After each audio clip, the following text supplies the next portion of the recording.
शिदेभ्यां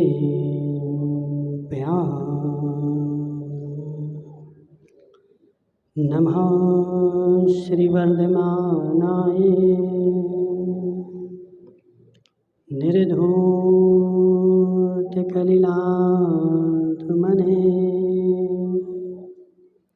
सालोकानां त्रिलोकानां यद्विद्यादर्पिणाय ते नमो अरिहन्ताणं नमो सिद्धाणं नमो वैदेयाणं नमो अध्यायाणं नमो लोये सव्यसाहुणम्। पंच परमेष्टि भगवान की अनंत अनंत सिद्ध परमेष्टि भगवान की 1008 देवादिदेव शांतिनाथ भगवान के आचार्य भगवान समंत्रभद्र स्वामी के आचार्य भगवान विद्यासागर जी महाराज के आचार्य भगवान विशुद्ध सागर जी महाराज के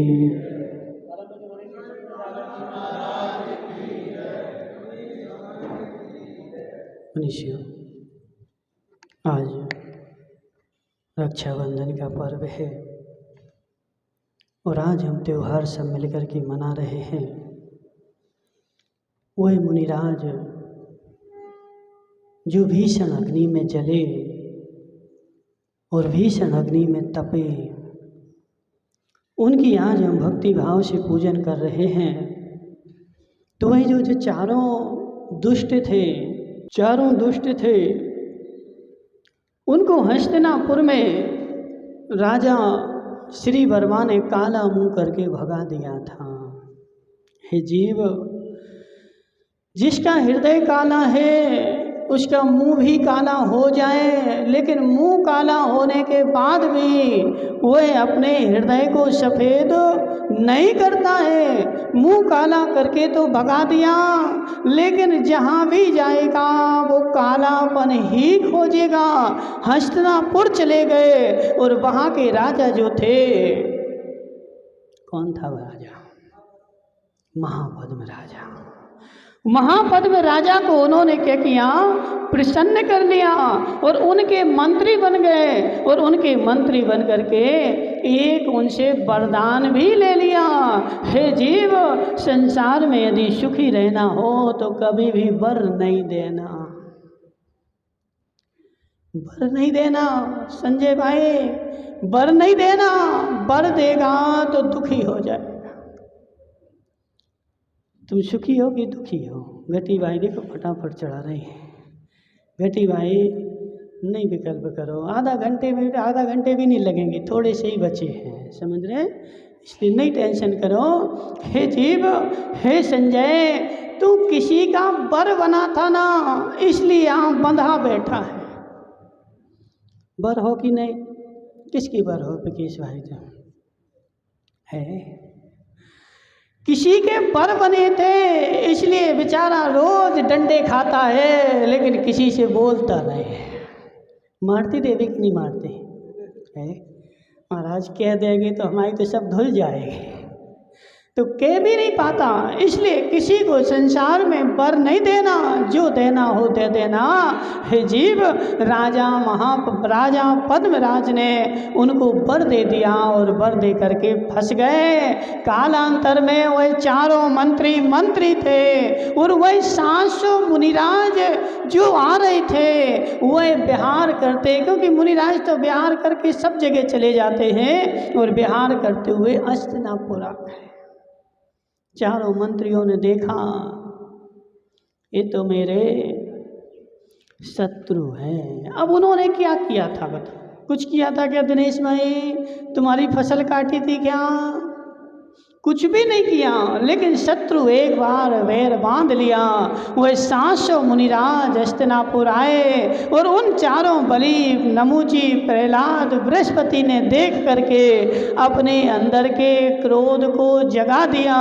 और क्रोध को जगाने के बाद उन्होंने चाल चली कि राजा पद्मराज से मैं क्या करता हूँ? राज्य ले लेता हूँ। हे राजन, मेरा वर तुम्हारे पास पड़ा है, उस वर को लेने का समय आ चुका है। अब मुझे क्या करो, वह वर दे दो। क्या चाहिए मांगो, मैंने जबान दी है। देखो दीपक भाई, ऐसे बनो। कैसे? राजा पद्मराज के जैसे। मैंने तुम्हें जबान दी है, वर देने के लिए बोला है। अब तुम जो मांगोगे, प्राण भी मांग लो तो मैं तुम्हें दूंगा। हे राजन, मुझे प्राण नहीं चाहिए, मुझे 7 दिन का राज्य चाहिए। राज्य चाहिए? तुरंत कुर्सी से उतर गए, बोले बैठो तुम, करो राज्य। और मैं जाता हूँ गुप्त में। उन चारों मंत्रियों को राज्य मिल गया। जैसे ही राज्य मिला, वे अहंकारी हो गए। और अहंकारी होकर के ये अकंपनादी 700 मुनिराज नगर के बाहर ठहरे थे। जहाँ ठहरे थे वहाँ चारों तरफी बाड़ लगा दे, लकड़ियाँ डाल दें और वहाँ पर यज्ञ करने लगे। कौन सा यज्ञ? नरमेघ यज्ञ शुरू हो गया। और उस यज्ञ में उन्होंने क्या डाला, तो पशुओं की बलि चढ़ाना प्रारंभ की। हड्डी मांस सारे दुर्गंधित, क्योंकि उनको यज्ञ थोड़ी करना था, उनको तो मुनिराज को परेशान करना था। और वह मुनिराज भी जैसे यज्ञ चालू हुआ और बैठ गए समता धर करके, यदि यह यज्ञ रुकता है तो मैं आहार जल ग्रहण करूंगा, और यज्ञ के बीच में यदि मेरे प्राण निकलते हैं तो मेरे चारों प्रकार के आहार का त्याग, अन्न जल का त्याग और समता रख करके बैठे हुए हैं। और वह जो है यज्ञ कर रहा है, समस्त प्रकार के पशुओं की उसमें बलि चढ़ा रहा है। तीव्र दुर्गंध आ रही। बसंती लाल जी सुनाई दे रहा है, तीव्र दुर्गंध आ रही। अब सोचो, यदि कहीं मरा हुआ श्वान पड़ा हो और सुरेंद्र भाई तुम्हारी कुर्सी वहीं डाल के बैठाल दिया जाए, कितनी देर बैठोगे?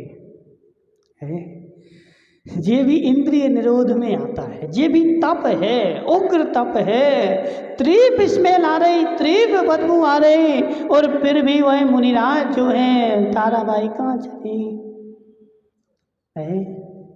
अभी तो समय है चौका को, भाई जाओ प्रवचन सुन के जाना। प्रवचन सुनेंगे, उसके बाद हम अर्घ्य चढ़ाएंगे, उसके बाद आहार को जाएंगे। आधा घंटे में तुम्हारी रोटियां बन जाएंगी।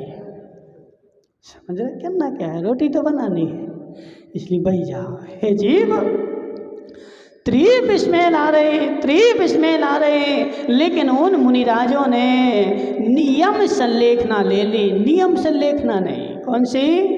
यम संलेखना लेकर के बैठ गए और उपसर्ग को सहन करने लगे।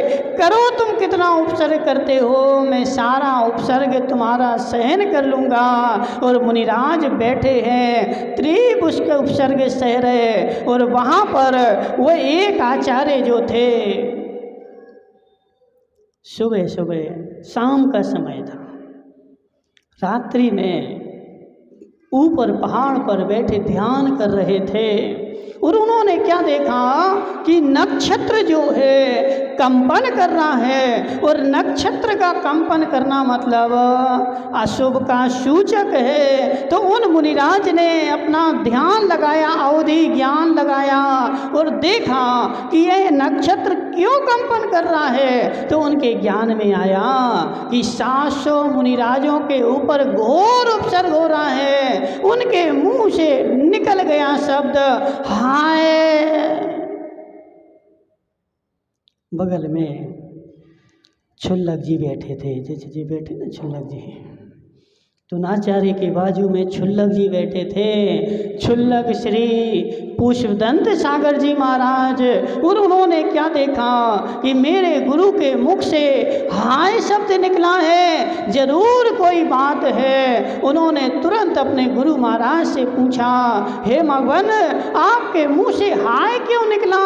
अरे घोर उपसर्ग हो रहा है। कहाँ पर? हस्तिनापुर में। क्या उपाय है इसका, कैसे निराकरण हो? क्षुल्लक जी ने पूछा, इसका क्या उपाय है और संसार में ऐसा कौन सा व्यक्ति है जो इसका निराकरण कर सकता है? आचार्य बोले, हे क्षुल्लक महाराज, संसार में मात्र एक ही जीव ऐसा है जो इसका निराकरण कर सकता है। वह कौन है? विष्णु कुमार मुनिराज है। वह अपने ध्यान में लीन है और उनको जो है विक्रिया रिद्धि उत्पन्न हो चुकी है। वह ध्यान में मग्न है और एक अंतर मुहूर्त के बाद उनको केवल ज्ञान भी होने वाला है। इतने ध्यान में लीन थे विष्णु कुमार मुनिराज। देखो, जब आदमी ध्यान में लीन होता है, बहुत सारी चीज़ें होती जाती हैं, चली जाती हैं, आती हैं, चली जाती हैं, उनको पता ही नहीं रहता, प्रयोजन ही नहीं रहता। क्योंकि उनका प्रयोजन तो क्या है? मोक्ष में जाना प्रयोजन है। विष्णु कुमार मुनिराज ध्यान में लीन बैठे हुए हैं और उनको विक्रिया रिद्धि प्रकट हो चुकी है और वही एकमात्र ऐसे हैं जो इस उपसर्ग का निवारण कर सकते हैं। क्षुल्लक जी चारण रिद्धिधारी थे, तुरंत कौवे के जैसे उड़ गए और उड़ करके विष्णु कुमार मुनिराज के पास पहुंचे तुरंत। क्यों? ऐसा नहीं हो कि इनको केवल ज्ञान हो जाए, और यदि केवल ज्ञान हो गया तो फिर जी निराकरण करेंगे नहीं, कुछ भी नहीं होगा। तो केवल ज्ञान उनको हो, उसके पहले ही क्षुल्लक जी पहुँचे और जोर जोर से नमोस्तु करने लगे। हे भगवान नमोस्तु, हे भगवान नमोस्तु। विष्णु कुमार मुनिराज ने देखा, उन्होंने अपने ध्यान को भंग किया। कोई श्रावक आया है, क्षुल्लक जी से बोला कि क्या बात है क्षुल्लक जी, क्यों तुम हमारे ध्यान को भंग करने में लगे हो? कौन सा कारण है? हे भगवान, हस्तिनापुर में मुनिराजों के ऊपर घोर उपद्रव आ गया है, मैं क्या करूं? विष्णु कुमार मुनिराज ने बोल दिया, मैं क्या करूं?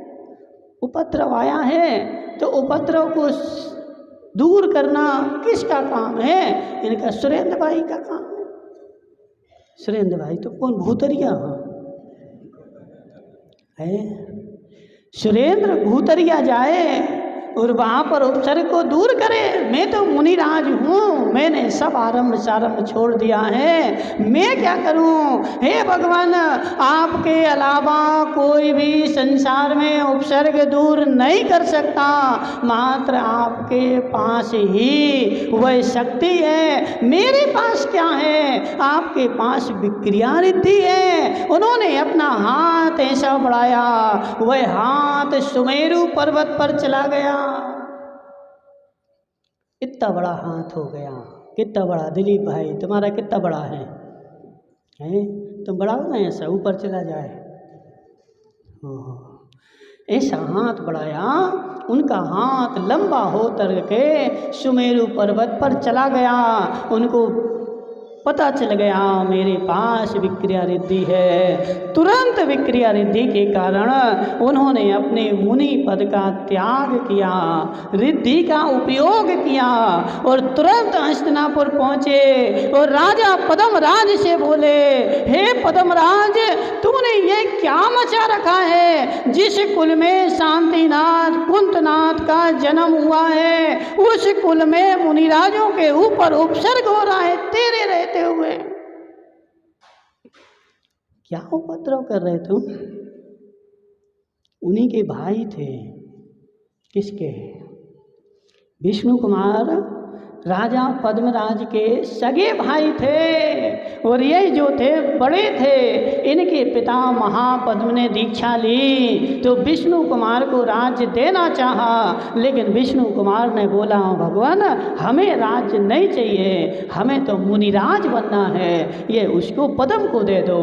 तो पद्म को राज्य दे करके और पिता और पुत्र दोनों मुनि बन गए थे। विष्णु कुमार राजा पद्मराज के सगे भाई थे और उन्होंने अपने भाई से बोला, तूने ये क्या मचा रखा है? क्या उपद्रव कर रहा है? हमारे कुल को कलंकित कर रहा है। इस कुल में मुनिराजों के ऊपर उपद्रव करके तू कुल के ऊपर दाग लगा रहा है। राजा पद्मराज हाथ जोड़ लिए, हे भगवान मैं नहीं कर रहा हूँ, मैं और मुनिराजों के ऊपर उपसर्ग कभी भी 3 काल में मैं कर ही नहीं सकता।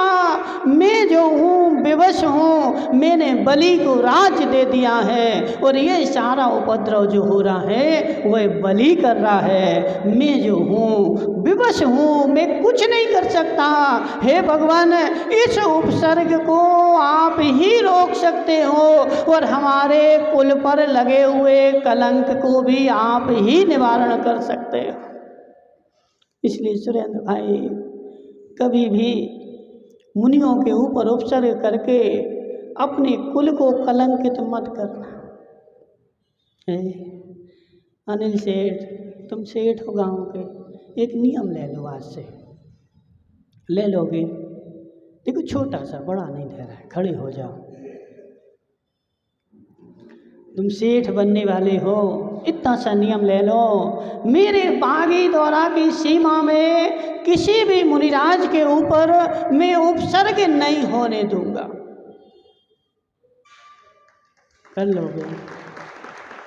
देखो अपना कर्तव्य बनता है। हमारे नगर की सीमा में यदि कोई मुनिराज आए हैं, दिगंबर मुनिराज आकर के ठहरे हैं, तो उनकी रक्षा करना हमारा कर्तव्य बनता है। सारे संसार में नहीं कर सकते तो कम से कम बागी दौरा की सीमा में हम किसी मुनिराज के ऊपर उपसर्ग नहीं होने देंगे। हमारे प्राण भी चले जाएं लेकिन मुनिराज के ऊपर उपसर्ग नहीं होगा। ले सकते हो पक्का? विनोद भाई तुम भी ले लो। देखो नेता लेगा, नेता को तो कमान संभालनी पड़ेगा। दीपक भाई तुम भी, तुम अध्यक्ष रहो चाहे नहीं, ऐसा नहीं कि कोई उपसर्ग होने लगे तो तुम पद्म राजा की जैसे बोलो हम अध्यक्ष नहीं है, हम अध्यक्ष नहीं। जीव अध्यक्ष होना, सेठ होना अलग चीज है। वो विकास सेठ नहीं बैठा, कहाँ गया विकास सेठ? भग गया बेचारा। हे जीव अध्यक्ष होना, सेठ होना ये भिन्न बातें हैं। ये अध्यक्ष का ही काम नहीं कि उपसर्ग हो। मैं श्रावक हूँ और मुनिराजों की रक्षा करना सावन भाई प्रत्येक श्रावक का कर्तव्य है। अब फिर वहाँ जयंती लाल को फोन नहीं लगाना, सेठ जी उपसर्ग हो रहा है क्या करें?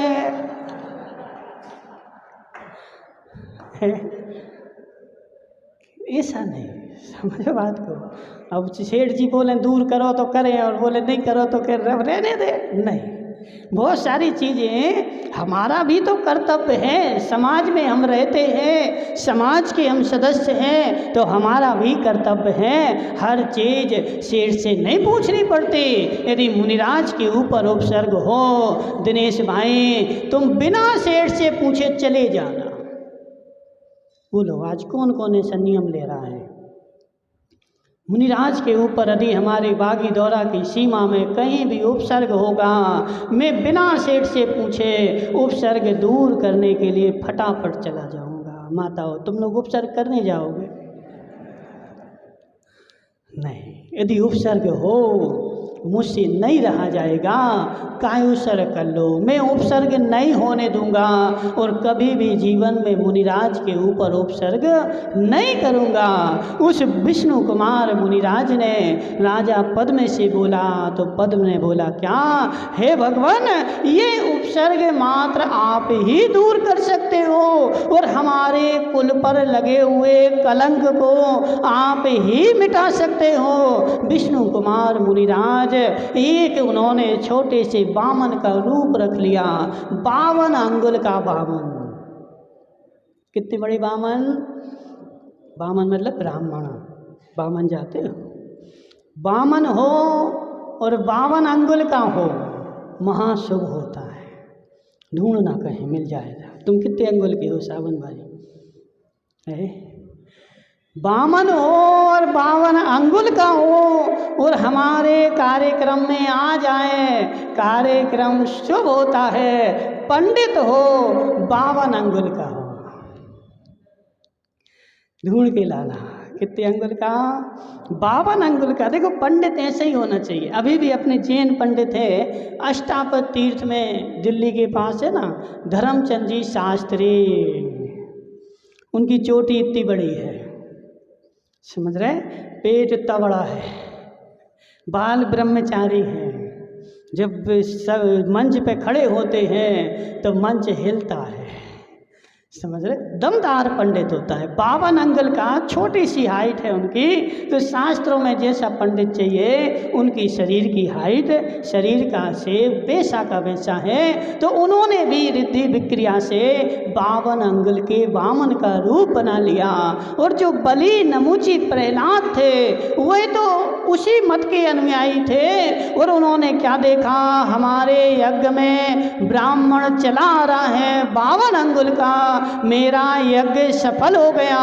लेकिन ऐसा हो मेरे घर से अतिथि लौट ना जाए। दीपक भाई, तुम्हारे घर पे मुनिराज गए, तुमने पड़गाहन भी कर लिया, लेकिन वहीं सोफा रखा था, मुनिराज लौट गए। है जीव, अतिथि मेरे घर से लौट जाए सबसे बड़ा अशुभ का चिन्ह है। अब आज अपन को महत्व नहीं है, अतिथि घर पे आए तो दान देने के लिए मैं अपने प्राणों को भी न्यौछावर कर दूं, लेकिन मेरे घर से अतिथि वापस ना जाए। अतिथि जो होता है वह भगवान का रूप ही होता है। अब शांतिनाथ तो आएंगे नहीं माताओं, कौन आएगा बताओ? मुनिराज ही आएंगे, शांतिनाथ तो तुम्हारे घर पे नहीं आएंगे, वही तो भोजन पानी से रहित हो गए। लेकिन जो मुनिराज तुम्हारे घर पे आए हैं और तुमने पड़गाहन किया है, वह शांतिनाथ भगवान से कम नहीं है और उतना ही तुम्हें पुण्य का बंध लगता है। इसलिए अतिथि देवो भवा। अतिथि कैसा होता है? भरत भाई बोलो ना। अतिथि देवो भवा। अतिथि जो होता है वह देव के सदृश होता है। कहीं भी चतुर्मास हो रहा हो और बाहर से अतिथि आते हैं, अभी जा कर के देखो लोग उनकी कैसी कैसी सेवा करते। विनोद भाई तुम तो जाते हो, क्यों करते?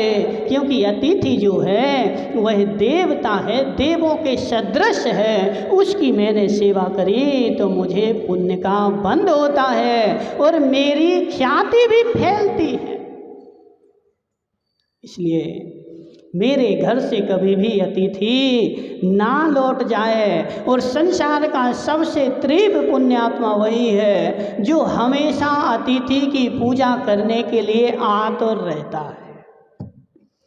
ऐसा नहीं ब्रजेंद्र दादा हमने तो कर दी, हो गया हमारा चौका तो हो गया तो वो तो निपटा रहा है, समझ रहे? अतिथि जो होता है वह हमेशा आतुर रहता है। श्रावक जो होता है अतिथि के लिए आतुर रहता है। मेरे घर पर अतिथि आ जाए और मैं उनको दान दे दूं, हे जीव ऐसे आतुर रहता है। तो ऐसे वह बलि नमुची प्रहलाद भी आतुर थे कि मेरे यज्ञ में अतिथि आए हैं। वह विष्णु कुमार मुनिराज वामन का रूप रख करके पहुंचे तो बलि नमुची प्रहलाद ने क्या बोला? आइए महाराज आइए, हमारे यज्ञ को सफल कीजिए और आप दान लीजिए। ओ क्या दान नहीं लोगे तो हमारा यज्ञ जो है विफल हो जाएगा, सफल नहीं होगा। इसलिए आप हमारा दान लीजिए और मांगिए जो भी आपको चाहिए। राजेंद्र दादा कौन बोल रहा है? नमुची प्रहलाद बलि चारों मिलके बोल रहे ये किमिच्छिक दान, इच्छा करो जो चाहिए। बामन ने बोला मुझे मात्र रहने के लिए 3 पग भूमि चाहिए। बलि हंसने लगा, अरे ब्राह्मण तू, तेरा कद भी छोटा और बुद्धि भी छोटी। आज मैं राजा हूं, कोई बड़ा मांगो, क्या छोटा छोटा मांगते हो, बड़ा मांगो और मांगो ब्राह्मण, देना हो तो यही चाहिए वरना मैं जाता हूँ। ब्राह्मण ने क्या बोला, देना हो तो मुझे तो 3 पग भूमि ही चाहिए है, और वो भी मैं अपने पग से नापूंगा, तुम्हारे पग से नहीं। अरे बामन, तेरे पग ही तित्ते से कितनी सी आएंगे। नहीं राजा, मुझे 3 पग ही चाहिए और अपने पग से ही चाहिए, वरना मैं जाता हूँ। बलि ने बोला, नहीं महाराज, आप आए हो, मैं तुम्हें 3 पग भूमि देता हूँ। उसने हाथ में जल लेकर के प्रतिज्ञा करी, 3 पग भूमि ब्राह्मण को दी, और जैसे ही उसने प्रतिज्ञा करी, विष्णु कुमार मुनिराज सुमेरु पर्वत के जैसे 1 लाख योजन के बड़े हो गए।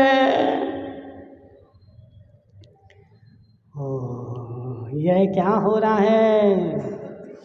1 पग रखा सुमेरु पर्वत पर, दूसरा पग रखा मानुषोत्तर पर्वत पर। हे बलि, तुमने जलांजलि दी है, अब मुझे तीसरे पग के लिए भूमि दो। अब भूमि नहीं बची। 2 पग में नापा जग समस्त। कटी भाई, 2 पग में सारा संसार नाप लिया, अब जमीन नहीं बची। अब बोल रहे कि मुझे जमीन दो वरना मैं तुम्हें छोड़ूंगा नहीं। बेचारा बलि, क्षमा कर दो भगवान, क्षमा कर दो, मेरी मात्र एक पीठ ही बची है, इस पीठ पे रख दो। वह लाल लाल पैर का तलवा आकाश में फहरा रहा था, मुझे जगह दो, जगह दो। जब ऐसा विष्णु कुमार मुनिराज को भी उग्र क्रोध आ गया, यह घोर उपद्रव कर रहा है, मुझे क्षमा कर दो। वह उसने अपनी पीठ कर ली, जैसे ही पीठ पे रखना चाहा, बेचारा मेंढक के जैसे दब गया।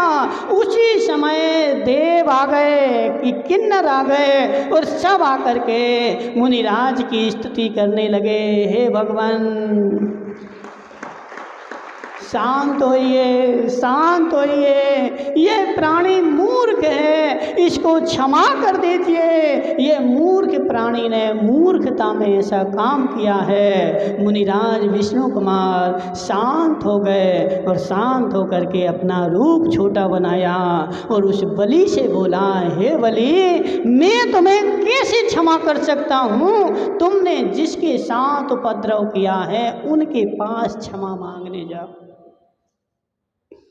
बलि ने तुरंत बाढ़ हटाई, और बाढ़ हटा करके 700 मुनिराजों से क्षमा मांगी, और वह ध्यान में बैठे थे। उनके गले जो थे धुएं के कारण रुंध गए थे, आवाज़ नहीं निकल रही थी, मरणासन्न स्थिति में पहुंच चुके थे। तो उन मुनिराजों ने उनसे बोला, बलि ने बोला, हे भगवान, हमें क्षमा कर दो, हमसे गलती हो गई। अकंपनाचार्य मुनिराज ने शहर से क्षमा कर दिया, कोई बात नहीं हो गई, और उनका उपसर्ग टल गया। और वह आज रक्षाबंधन का दिन था कि 700 मुनिराजों ने हस्तिनापुर में आहार को निकले, सारे घर घर में पड़गान हुआ। 700 महाराज थे, अब चौके कितने लगे? 2 महाराज। चौके कितने हैं? 2। मुनिराज कितने हैं? 700। हे जीव, घर घर में पड़गान किया, घर घर में पड़गान किया, और घर घर में जाकर के आज के दिन उन्होंने खीर का आहार लिया, और अपने गले को तरावट करी, और नगर में आकर के फिर सारे श्रावकों ने एक दूसरे को संकल्प सूत्र बांधा। किस बात का?